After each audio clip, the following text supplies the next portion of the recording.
Good morning student. आज हम national income का पार्ट 3 कर रहे हैं। इसमें हमारा नेशनल इनकम और उससे रिलेटेड एग्रीगेट्स के बारे में पढ़ेंगे। नेशनल इनकम की जब हम बात करते हैं तो आपने ये सारे कॉन्सेप्ट सुने होंगे।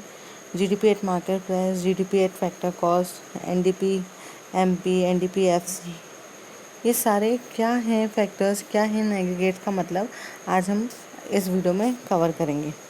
आज हमें सारे वीडियो में ये सारे एग्रीगेट्स कवर करने के बाद इसकी डेफिनेशन, इसके फॉर्मूलाज को अच्छे से समझने के बाद, ऐसा फॉर्मूला क्यों है, डेफिनेशन में ऐसा क्यों इंक्लूड किया गया है, ये सब हम समझने के बाद फिर हम नेक्स्ट वीडियो में इसका मेजरमेंट पढ़ेंगे।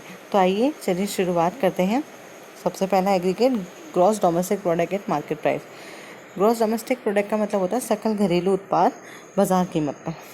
हमने पढ़ा है ग्रॉस में, हम पढ़कर आए थे, मैंने आपको बताया भी था ग्रॉस में हमेशा डेप्रिसिएशन ऐड होता है, ये हमने पढ़ा था। डोमेस्टिक पढ़कर आए थे ऊपर हम, तो डोमेस्टिक में हमने पढ़ा, मैंने आपको डोमेस्टिक और नेशनल के बीच में डिफरेंस बताया था। तो उसमें बताया था डोमेस्टिक में हम बाहर से जो आय होती है उसको हम इसमें इंक्लूड नहीं करते, मतलब जो हमारी नेट फैक्टर इनकम NFIA होती है उसको हम इंक्लूड नहीं करते। और नेट फैक्टर इनकम मैंने आपको बताया था कि नेट फैक्टर इनकम वो होती है कि हमारे देश में जो लोग कमा रहे हैं और हमारे देश के लोग जो दूसरे देश में कमा रहे हैं, तो हमारे देश में जो दूसरे देश के लोग हैं और जो हमारे लोग जो दूसरे देश में हैं, उन दोनों के बीच का जो डिफरेंस आता है कि उन्होंने क्या कमाया, उन दोनों के बीच का जो डिफरेंस होता है उसे हम net factor income from abroad कहते हैं। तो आज जीडीपी पढ़ेंगे मार्केट प्राइस पर। जीडीपी क्या होती है? मनी, मॉनेटरी वैल्यू होती है फाइनल गुड्स एंड सर्विसेज की, जो हम अपनी डोमेस्टिक टेरिटरी में एक साल के अंदर प्रोड्यूस करते हैं। अकाउंटिंग ईयर हमेशा एक साल का लेते हैं, जैसे हमारे यहाँ पे अकाउंटिंग ईयर 1 अप्रैल से 31 मार्च का है। पहले आरबीआई का अकाउंटिंग ईयर 1 जुलाई से 30 जून तक था। अब आरबीआई का भी 1 अप्रैल से 31 मार्च हो गया है। तो gross domestic product at market price का मतलब ये होता है कि हम जो अपनी डोमेस्टिक टेरिटरी में, डोमेस्टिक टेरिटरी का मतलब मैंने आपको अपने लास्ट वीडियो में बताया था, आप उसे देखेंगे तो आपको क्लियर हो जाएगा। जो हम अपने डोमेस्टिक टेरिटरी में फाइनल गुड्स एंड सर्विसेज बनाते हैं, और फाइनल ही क्यों, इंटरमीडिएट क्यों नहीं, क्योंकि मैंने आपको बताया था इंटरमीडिएट गुड्स वो होते हैं जो प्रोडक्शन के लिए यूज़ होते हैं, और फाइनल गुड्स वो होते हैं जिनको हम सिर्फ कंजम्पशन के लिए यूज़ करते हैं। तो उन्हें हम जब इसमें शामिल करते हैं एक साल के अंदर, वो हमारा क्या कहलाता है? Gross domestic product at market price कहलाता है। नेक्स्ट आया अपना जीडीपी एट एफसी। अब यहाँ पे gross domestic product market price पर है। मैंने आपको बताया था मार्केट प्राइस से फैक्टर कॉस्ट पे आएंगे तो हमें क्या करना पड़ेगा। तो जब हम मार्केट प्राइस से फैक्टर कॉस्ट पे आएंगे तो आपको बताया था, मैंने क्या बताया था, फैक्टर कॉस्ट तो हुआ गाँव और मार्केट प्राइस हुआ शहर। अब मुझे शहर से गांव पे आना है, तो जब मैं शहर से गांव आऊँगी, तो जब शहर से अपन गांव आते हैं तो शहर में अपन थे तो हमारे ऊपर टैक्स लग रहा था। गांव आएंगे तो टैक्स हट जाएगा और सब्सिडी प्लस हो जाएगी। तो देखिए जीडीपी एफसी कैसे निकाली, GDP MP minus indirect taxes plus subsidy, ठीक है। और अगर माइनस इनडायरेक्ट टैक्सेस और प्लस सब्सिडी करेंगे तो इसे हम क्या कहते हैं? एनआईटी, शुद्ध शुद्ध शुद्ध अप्रत्यक्ष कर कहा जाता है। अब आया एनडीपी एमपी। अब देखिए एनडीपी एमपी, का मतलब क्या है? शुद्ध घरेलू उत्पाद बाजार कीमत पर। अब यहाँ पर ऊपर वाले में देखो आप, एमपी सेम है, यहाँ जीडीपी था, यहाँ एनडीपी हो गया। तो मैंने बताया था ग्रॉस से नेट पर आते हैं तो हम क्या करते हैं? मूल्यह्रास को माइनस करते हैं, तो हम किस पर आते हैं? ग्रॉस से नेट पे आते हैं। देखिए, it is the money value of all the final goods and services produced with in the domestic territory of a country during accounting year does not include depreciation. Definition first वाली बिल्कुल same है, बस वहाँ पे क्या था? Include depreciation, और इसमें है एक्सक्लूड डेप्रिसिएशन या does not include depreciation. GDP MP minus depreciation तो क्या बन जाएगा? एनडीपी एमपी बन जाएगा। अभी हम इसको पहले कंसेप्ट को क्लियर कर लेते हैं, फिर मैं आपको फिर से एक बार रिवाइज करा दूंगी।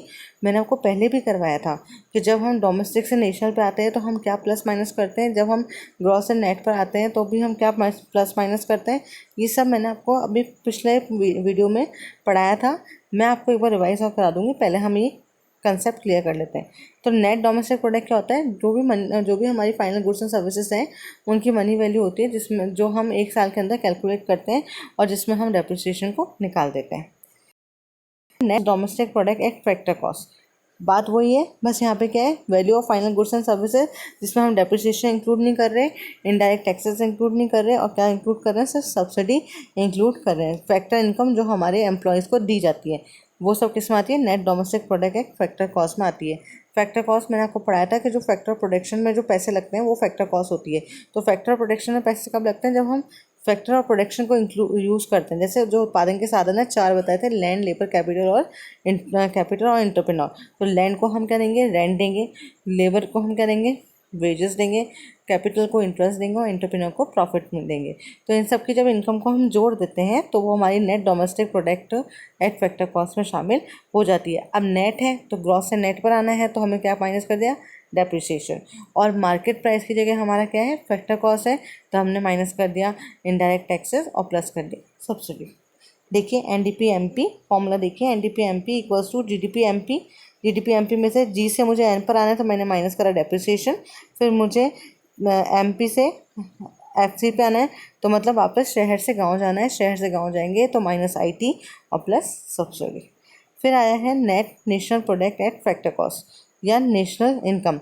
देखिए जो पुराना कंसेप्ट था उसमें national income NNP at FC होता था, लेकिन जब से नया कंसेप्ट आया है 2012 के बाद से, 15 के बाद से आप कह सकते हैं, उसमें हम NNP अब FCP नहीं लेकर MP पे ही लेते हैं। तो अब हमारा कंसेप्ट थोड़ा चेंज हो गया है, अब हम MP ही लेते हैं, FC नहीं लेते। तो पहले NNP FC से क्या कहलाता था, नेशनल इनकम कहलाती थी। अब NNP FC का क्या फॉर्मूला है, NNP FC में नेशनल है, पहले क्या था, डोमेस्टिक था, डोमेस्टिक से नेशनल आएंगे तो हमने क्या ऐड कर दिया इसमें, NFIA ऐड कर दिया। बिल्कुल डेफिनेशन सेम रहेगी लेकिन इसमें क्या ऐड किया जाएगा, सिर्फ NFIA ऐड कर दिया जाएगा। देखिए NDP-FC plus factor income earn by normal resident from factor of payment made to rest of the world. मतलब आप डायरेक्ट ये लिख सकते हो NDP-FC प्लस NFIA, तो आपको क्या मिलेगा, NNP-FC मिल जाएगा। इतना लिखने की ज़रूरत नहीं पड़ती। Gross national product eight FC, तो GNP का मतलब क्या है, sum total of factor income. जो भी नॉर्मल रेसिडेंट हैं हमारे देश में, क्योंकि हमारे देश में और भी लोग रह रहे हैं, उनके द्वारा जो काम किया गया उसको हमने इसमें शामिल करा और साथ में डेप्रिसिएशन को शामिल किया, तो हमारा क्या बन गया, GNP-FC बन गया। तो NNP-FC में अगर हम डेप्रिसिएशन प्लस कर दें तो हमें क्या मिलेगा, GNP-FC मिल जाएगा। अब आइए NNP-MP, तो हमने NNP-FC पढ़ा था, NNP-FC में हम क्या करेंगे, अब मुझे FC से मतलब FC से MP पे जाना है, मतलब मुझे गांव से शहर जाना है। तो जब मैं गांव से शहर जाऊंगी तो मुझे क्या देना पड़ेगा, मेरी इनकम होगी तो टैक्स देना पड़ेगा और मुझे क्या नहीं मिलेगी, सब्सिडी नहीं मिलेगी। तो देखिए NNP-MP equals to NNP-FC plus indirect tax minus subsidy. Next आया GNP-MP। GNP-MP कैसे निकालेंगे, NNP-FC पे या तो डेप्रिसिएशन को प्लस कर दो और NIT को प्लस कर दो। नहीं तो आप ऐसे भी निकाल सकते हैं कि GDP-MP है उसमें आप NFIA को प्लस कर दो तो आपको क्या मिल जाएगा, GNP-MP मिल जाएगा। ये आपके यहाँ पे एग्रीगेट सब खत्म होते हैं और आप एग्रीगेट हमारे ख़त्म हो गए। अब हमें करना है मेजरमेंट और साथ में करने हैं बाद में कुछ क्वेश्चंस की प्रैक्टिस। तो अभी हमने जो अभी ये पढ़ा सारे एग्रीगेट, ये मैं आपको अच्छे से एक्सप्लेन कर देती हूँ जिससे आपको याद है। देखिए हमने जो एग्रीगेट्स पढ़े, ये आपके सारे एग्रीगेट्स हैं। हमने पढ़े कि हमें आपको सिर्फ कुछ बातें याद रखनी है। पहली बात कि जब हमें G से N पे जाना है, मतलब शुद्ध से सकल से शुद्ध पे जाना है, तो माइनस क्या होगा, डेप्रिसिएशन, ठीक है। और जब मुझे शुद्ध से सकल पे आना है तो प्लस क्या होगा, डेप्रिसिएशन। फिर दूसरी बात क्या थी, दूसरी बात ये है कि जब मुझे डोमेस्टिक से मतलब घरेलू से किस पे जाना है, नेशनल पर, मैंने आपको बताया था जब हम घर से बाहर आएंगे तो प्लस हो जाएगी NFIA, और जब हम वापस बाहर से घर में जाएंगे तो क्या प्लस माइनस हो जाएगी, NFIA माइनस हो जाएगी। मतलब जब मैं घर से बाहर निकलूँगी तो NFIA प्लस हो जाएगी और जब घर में वापस जाऊँगी तो NFIA माइनस हो जाएगी। फिर दूसरी चीज़ हमको क्या याद रखनी है, एक कंसेप्ट अपना MP और FC वाला।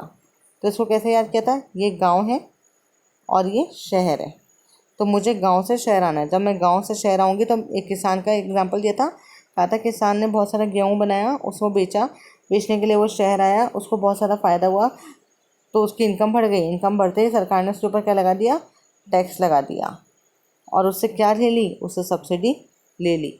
लेकिन जब वो वापस शहर से गांव गया तो जब वो शहर से गाँव गया तो उसके पैसे ख़त्म हो गए, तो अब उसकी इनकम नहीं है तो उसको क्या नहीं देना पड़ेगा, टैक्स नहीं देना पड़ेगा। और इनकम नहीं है तो सरकार उसकी मदद करेगी तो उसको क्या मिलेगी, सब्सिडी मिलेगी। ये कुछ बातें आपको याद करनी है, इन्हीं बातों से आपका पूरा फॉर्मूला सेट हो जाएगा। मैं जैसे आपको एग्जांपल बताती हूँ, शुरुआत कर छोटे से करते हैं। देखिए, जीडीपी एमपी से मुझे आना है जीएनपी या एनडीपी एमपी पर। अब देखिए कैसे आएंगे, फॉर्मूला क्या बनेगा। आपका पहला अक्षर अलग है, दूसरा अक्षर सेम है, तीसरा अक्षर सेम है और चौथे सेम है। ठीक है, तो पहला अक्षर जब अलग है तो मैंने आपको बताया था जी से अपन एन पे आते हैं, मतलब सकल से शुद्ध पे आएंगे। तो शुद्ध से आएंगे तो अपने माइनस क्या हो गया, डेप्रिसिएशन। ठीक है, और अगर इसका उल्टा करते, शुद्ध से कहाँ जाते, सकल पे, तो प्लस होता डेप्रिसिएशन। तब आप फॉर्मूला कैसे बनाओगे, क्या निकालना है मुझे, जीडीपी, मतलब मुझे एनडीपी एमपी निकालना है। तो एनडीपी एमपी बराबर जीडीपी एमपी माइनस डेप्रिसिएशन। और इसका उल्टा करना है, जीडीपी एमपी निकालना है, तो जीडीपी एमपी कैसे निकालूंगे, एनडीपी एमपी प्लस डेप्रिसिएशन। ठीक है, फिर एक और एग्जांपल ले लीजिए। एक और एग्जांपल में हम लेते हैं, एक minute, GDP MP GNP MP. अब देखिए ऐसे याद करिए, पहला अक्षर क्या है, सेम है, दूसरा अक्षर क्या है, अलग है, और तीसरा अक्षर सेम है, चौथा भी सेम है। दूसरा अक्षर में क्या है, डी मतलब डोमेस्टिक, घरेलू, और एन मतलब नेशनल, बाहर का। ठीक है, अब मैं घर से बाहर आऊँगी, तो घर से बाहर आऊँगी तो मैंने आपको क्या बताया था, NFI क्या हो जाएगी, प्लस हो जाएगी। और जब मैं बाहर से घर जाऊँगी तो माइनस NFI हो जाएगी। अब फॉर्मूला कैसे बनाएंगे, मुझे जीडीपी से जीएनपी पे पहुँचना, मतलब मुझे जीएनपी एमपी निकालना है। तो मैं क्या करूँगी, जीडीपी एमपी प्लस NFI है, तो मुझे क्या मिलेगा, जीएनपी एमपी मिल जाएगा। ऐसे ही मुझे वापस जीएनपी से जीडीपी पे जाना है, तो जीएनपी एनपी माइनस NFI है, तो मुझे क्या मिलेगा, बराबर में जीडीपी एमपी मिल जाएगा। अब एक और एग्जांपल लेते हैं। आई होप आपको समझ में आ रहा होगा। कोई दिक्कत, अगर आपको कोई प्रॉब्लम आ रही हो तो प्लीज़ कमेंट बॉक्स में कमेंट कीजिएगा। अब नेक्स्ट आता है अपना जीडीपी एमपी से हमको आना है जीएनपी एफसी पर, sorry GDP FC, GNP MP से कर लेते हैं एक बार, रुकिए। ये देखिए, जीएनपी एमपी से आना है अपने को जीएनपी एफसी पर। अब पहला अक्षर क्या है, सेम है, दूसरा अक्षर सेम है, तीसरा भी सेम है, बस चौथा अक्षर अलग है। चौथा अक्षर क्या है, ये एमपी क्या था, अपना शहर, और एफसी क्या, अपना गांव। अब शहर से गांव में आऊँगी तो माइनस क्या होगा, आईटी, मुझे टैक्स देना पड़ेगा, मुझे सरकार से क्या मिलेगी, सब्सिडी। और जब मैं वापस से गांव से शहर जाऊँगी तो मुझे क्या देना पड़ेगा, टैक्स देना पड़ेगा, और टैक्स देना पड़ेगा, और मुझे क्या नहीं मिलेगी, मुझे सब्सिडी नहीं मिलेगी। ठीक है, तो जैसे ही मुझे जीएनपी एमपी से मैं आऊँगी, GNP MP minus IT plus subsidy, तो क्या बना, जीएनपी एफसी, और GNP FC minus subsidy plus IT, तो क्या बनेगा, जीएनपी एमपी। तो आप ऐसे बहुत इजी तरीके से फॉर्मूले को बना सकते हैं और फटाफट आप नेशनल इनकम तक पहुंच भी सकते हैं। नेशनल इनकम तक कैसे पहुंचेंगे, ये मैं आपको नेक्स्ट वीडियो में बताऊंगी जब मेजरमेंट पढ़ाऊंगी। तो उसमें मैं आपको ऐसे, आप कुछ चीज़ें याद रखेंगे, तो बस याद रखना, जब पहला अक्षर अलग होगा तो माइनस प्लस होगा मूल्यह्रास, डेप्रिसिएशन। जब दूसरा अक्षर अलग होगा तो माइनस प्लस होगा NFI है, शुद्ध विदेशी आय। और जब तीसरा अक्षर में कोई परिवर्तन नहीं आता, पी तो पी रहता है हमेशा, और जो लास्ट अक्षर है अपना MPFC, तो उसमें अगर परिवर्तन होगा तो माइनस IT प्लस सब्सिडी, या फिर प्लस IT माइनस सब्सिडी होगा। तो आज हम इतना ही, बस आपको जैसे समझ आ जाए, आप इसको वीडियो को बार बार एक बार देखना, तो आपको एक या दो बार में ये क्लियर हो जाएगा, ज़्यादा दिक्कत नहीं आएगी, क्योंकि मैंने आपको पहले वाली चीज़ें बहुत अच्छे से समझाई थी कि ग्रॉस क्या है, ग्रॉस से नेट पे आएंगे तो क्या होगा, डोमेस्टिक से नेशनल पे आएंगे तो क्या होगा, और मार्केट प्राइस से फैक्टर कॉस्ट पे आएंगे तो क्या होगा। ये सब चीज़ें मैंने आपको बहुत अच्छे से लास्ट वीडियो में समझाई थी। आप मेरा लास्ट वीडियो देखिएगा तो आपकी सारी प्रॉब्लम सॉर्ट आउट हो जाएगी। और अगर आपको तब भी कोई प्रॉब्लम आए तो प्लीज़ आप कमेंट बॉक्स में कमेंट कीजिएगा, तो मैं उसको और अच्छे से आपको एक्सप्लेन करने की कोशिश करूँगी, क्योंकि मुझे इस टॉपिक को आपके लिए बहुत ही ईजी बनाना है। और चाहिए मुझे कि अगर 14-15 क्वेश्चन आते हैं नेशनल इनकम में से, तो आपके 15 में से 15 ही सही हो। मेरी मेरी यही है कि आपके 15 से 15 सही हो। अगर 15 में से 15 भी सही नहीं होते तो 15 में से 12 आप ज़रूर स्कोर कर सकें। इसलिए आप इसको अच्छे से पढ़िएगा और देखें और अच्छे से समझिएगा। और अगर समझ नहीं आया तो कमेंट बॉक्स में कमेंट कीजिएगा, तो मैं आपको नेक्स्ट वीडियो में और अच्छे से एक्सप्लेन कर दूँगी। प्लीज़ अगर आपको वीडियो अच्छा लगे तो लाइक कीजिए, शेयर कीजिए, सब्सक्राइब कीजिए। आपका सब्सक्रिप्शन, आपके लाइक्स और आपके शेयर ही मेरे मोटिवेशन को बढ़ाएंगे। कोशिश मेरी अभी भी जारी है और मैं यही कोशिश कर रही हूँ कि मैं और भी अच्छे से अच्छे वीडियो बना पाऊँ और आप सब तक पहुँचा पाऊँ, उन बच्चों तक जिनको टीचर्स नहीं मिल पा रहे और जो अच्छे से अपने कंसेप्ट क्लियर नहीं कर पा रहे। अगर आपके भी कोई सजेशन हो तो प्लीज़ कमेंट बॉक्स में कमेंट कीजिएगा। Thank you so much.